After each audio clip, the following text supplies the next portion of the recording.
आज माझ्या आईला घेऊन मी क्रॉफर्ड मार्केटला आज आलोय. माझा सर्वात आनंदाचा दिवस आहे. लहानपणापासून मला क्रॉफर्ड मार्केट खरंच आम्ही खूप जवळ राहत होतो, पण कधी यायचा योगच आला नाही. पण आज हे बघून मी धन्य झाले. आम्ही खूप छान. मला तर घरी जाऊच नाही वाटत आहे. आम्ही खरे गिरगावकर आहोत. माझाही जन्म गिरगावातला आहे. तर हे इतकं जवळ असून सुद्धा आई चा इकडे कधी यायचा योग आला नव्हता.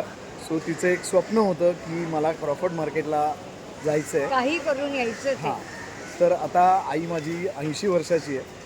तर मला असं वाटत होतं अगं कुठे येतेस तू, तेवढं फिरायला तुला जमणार नाही. पण आज तिने सगळी विलपॉवर माझ्यापेक्षा तिची जास्त आहे. तर तिने विलपॉवर लावली होती की नाही, मला कसंही झालं तरी, काहीही झालं तरी मला क्रॉफर्ड मार्केटला जायचंच आहे आणि ते बघायचंच आहे. तर आता आम्ही इकडे आलो आहे आणि आम्ही छोटी मोठी अशी बरीच खरेदी करतो आहे आणि आई खुश आहे माझी आज. त्यामुळे मलाही खूप आनंद होतो आहे आणि एक छोटंसं का होईना पण आईचं स्वप्न पूर्ण केल्याचा आनंद मला आज आहे.